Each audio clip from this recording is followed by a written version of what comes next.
Welcome to another video from DIY Daily. Just put a full step-by-step guide together today, just showing you how to replace a fuel injector on this 2011 Nissan Qashqai. That's the 1.5 DCI engine. And just before we get into replacing the injector, I'll just show you the fault codes that we've got stored on the diagnostic machine.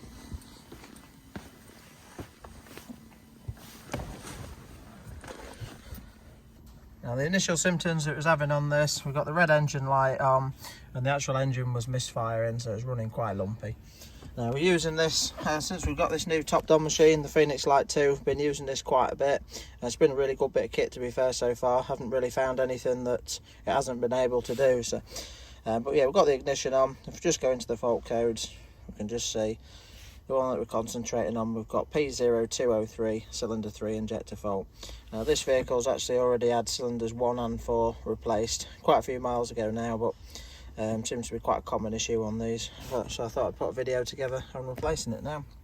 Now these injectors are coded, so I did just check that this machine would do it first. But if I just show you, just going back out of there, if we go into the special functions, we can see on there we've got injector codes. And also one thing that you can use this for, which is pretty handy, is just to confirm the actual injector position. Obviously you've got 1 to 4.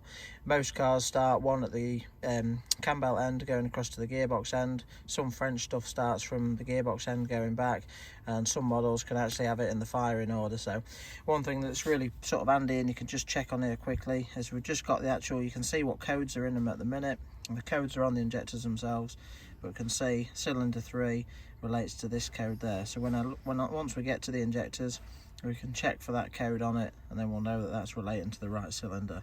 So it just saves you messing about, disconnecting each one and just checking what fault codes are appearing. So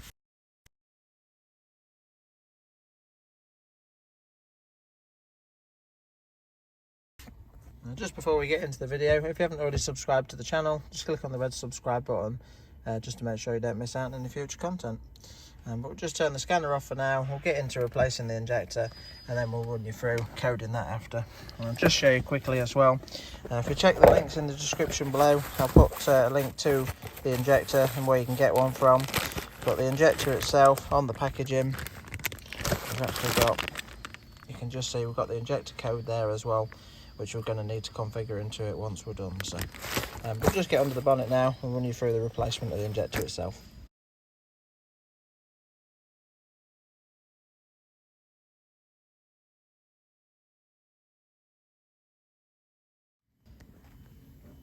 Right, so the first thing we need to do is just get a bit of access to the injectors. Obviously they're located underneath this cover there. You can just see number 1 just there at the end. Now it's quite straightforward to get off. There's just a few bits. Basically we need to take this oil filler cap piece off. We've just got 2 8mm bolts to do there. We just come to the back of the cover. We've got 1 10mm there to undo, another 10mm there. We've got to take this 10mm off, which supports this pipe there. I'm just going to undo that Jubilee clip so we can pull that. Basically we're going to need this pipe out of the way. So, and the only awkward bit to do at this stage is basically this pipe here. If you just follow it down the back, it's a little bit awkward sometimes, this clip, but it's not too bad. I'll just try and show you. There's like a spring clip, which you can just see on the pipe there. I basically need to pull that clip just towards the outside, and then once you've got it held on the outside, you'll be able to sort of wiggle the pipe and just pull the pipe in an upwards position just to get it off and out of the way and off. I'm hoping we can get it out without taking this off. I'll try that first and obviously show you if we can't get it. So we'll just run through all them bits now and just get a bit of access to the injectors to start with.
So we've got the top cover off now.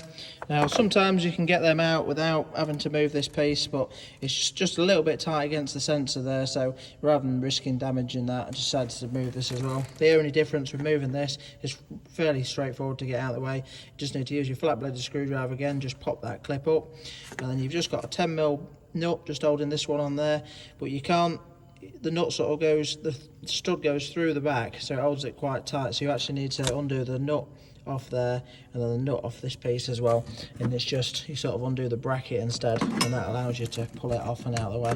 Once that's out of the way, you just get it out straight away. So I've just popped that pipe up there. The little clip's still on the back of that. If it does ping off, it can happen quite a bit. You just need to put it back into place, and then when you're refitting that, you just pop it down onto it. So but you can see now, we can see the injectors there. And if we just go to number 3, we've just checked the codes. The code that we're looking for is this one there, that sort of 6-digit figure there. So, and actually on this one, number 3, is a different one to what the scanner's showing it is coded in on it. So it actually must be, it is likely to be in a different order to what we first thought. So you can see this is one injector that's been replaced. That was about a year ago, that one. But the code that we were looking for that was saying it's configured to number 3 on the machine is this one there, which was 90GFEE. And you can just see on the others, we've got a different code on them. So this end one's quite a bit harder to see. You can just see it on there as well. So I'm just going to, just to prove it is this one, I'm just going to disconnect this, put the ignition on, and just see if it, make sure it doesn't store any different fault code from cylinder 3. I'll just do that quick, and then we'll go on to how to replace it. But to get the connector off, just push the tab in there. You can just pull the connector up and back.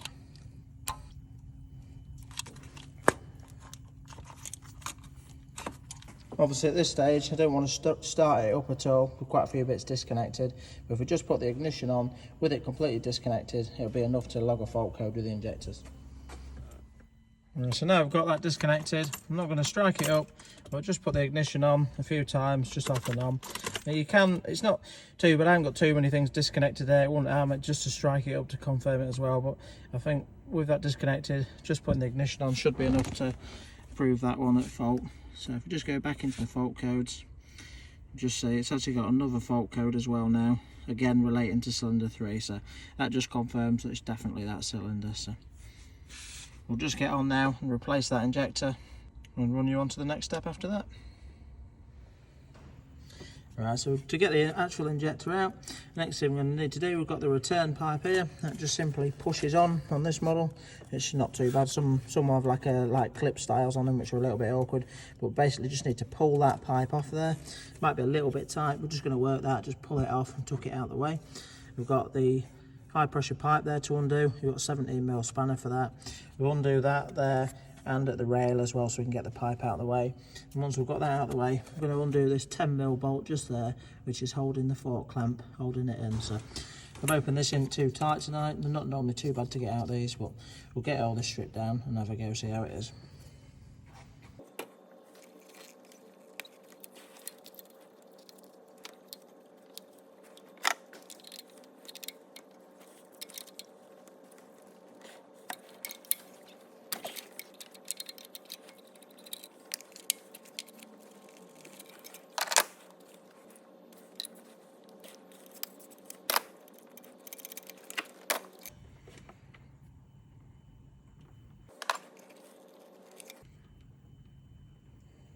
Right, so now we've got everything off the injector, we're ready to get it out. Just had a quick wiggle of it, I can see it's nice and free straight away, so sometimes injectors can get mega tight, so but it's got a little bit of movement on there, which is a good sign. So I'm just going to give that a nice bit of work in now, and just see if we can get it out. Sometimes it might take a little bit, just prying it lightly. You've just got to be careful with the injectors, just where you pry it or damage out, like obviously the return nipple there, or the threads on the high pressure pipe union. And obviously the connector at the top as well. So I'm just going to give that a bit of a work in now and just see if we can get it up and out.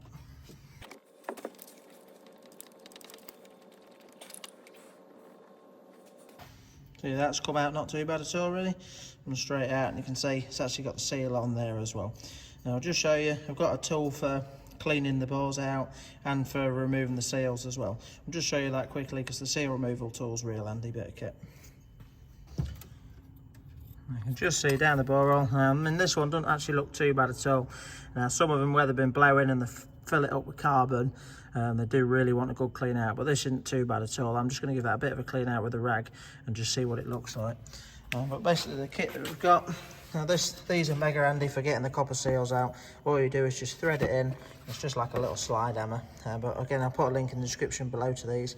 But if you haven't got this and your seal's stuck in there, the best way I find other than that is you just want a really long Phillips screwdriver, and you can just knock that into the seal. Just give it a little tap straight down into it, and you'll find that that'll tend to grab it quite well.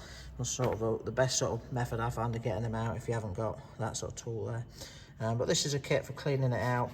You can just see on there, we'll run, if it was real carboned up, I'd use that to just clean the seat of the injector out as well. And obviously it's got a reamer on the centre there for cleaning out the actual middle hole as well. So, but yeah, I don't think it's going to be too bad. I think we'll just give it a clean out and see what it looks like and go from there, and just get you back onto refitting it. I'll just see if I can find a torque setting for the clamp bolt there as well.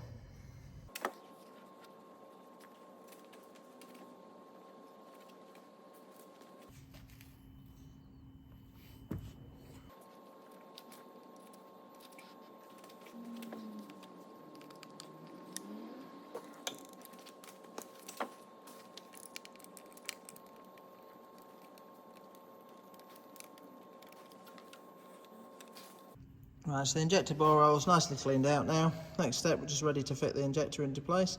Obviously it's got these caps on it at the minute. We're going to leave the two top ones on, just as one over the tip, and also that's just holding the washer on. So just need to be careful when you drop it in the hole. Sometimes I like to just drop the washer on first, just make sure it drops flatly into place, and then just put the injector through it. So just going to do that, slot it in, get the fork over it, and the bolt just wound in gently, and then I'll run you through the torque setting for it. Obviously, just take note to just sit the injector in the same position as it was before you took it out as well.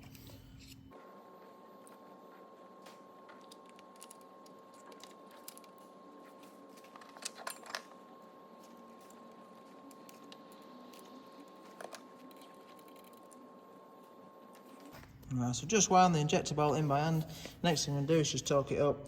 The correct torque setting is 30 Newton meters.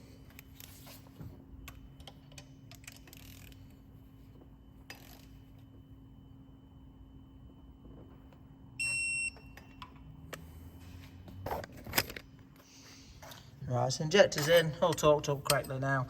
Next thing I'm going to do is just put everything back together just quickly. I'll just speed through this bit, just as we took it off. Obviously the high pressure fuel pipe there, it does want a good nip on it, but it don't have to be silly tight. It's just a reasonable nip on there. But we'll put the return hose on, put all this cover back together, build it all back up, and I'll just run you through the coding and clearing the fault, and just let you know that it's definitely fixed the fault.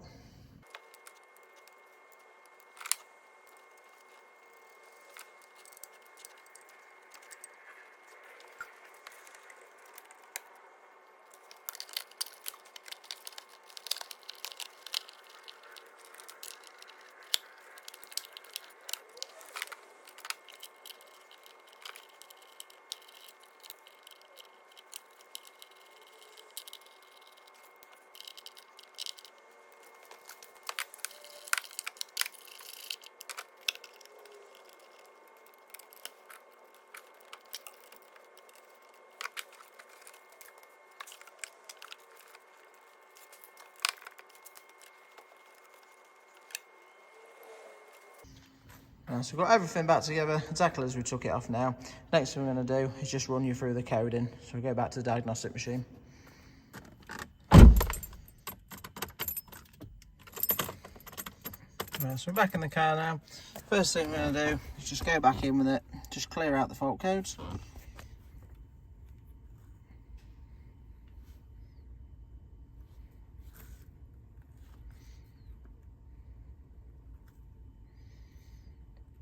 Just check, see whether that's you can just see it's saying now that it's not detected any fault codes in there, so straight away that's cleared the code, whereas before, as soon as you had the ignition off and back on again, it was always logging that fault. So but then we'll just go into the special functions and injector codes, and just see on there we want to change cylinder 3, so we can see the code that was in it, which again that took us straight to that injector. I've just had a little bit of a play about with it earlier on, but I haven't actually tried running through anything obviously, but it looks like the way to run through it. So this is the first time I've done it. I think we'll just click cylinder 3 there, and then it'll just tell you to enter the 3 digits of the new code.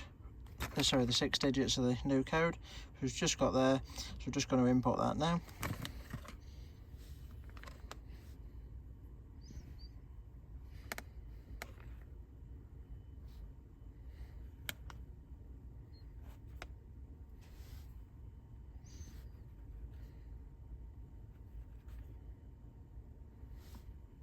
You should always, if the codes are in uppercase, you should always put them in either upper or lowercase, exactly the same as they are on there as well.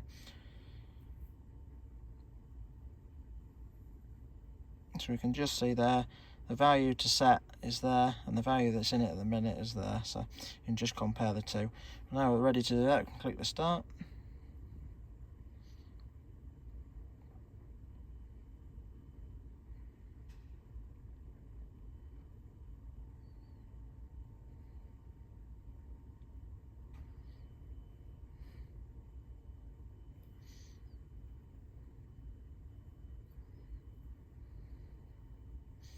So it said completed there, and now if we go into it, you can see that cylinder 3 is set to the new code there. So that's input the new code.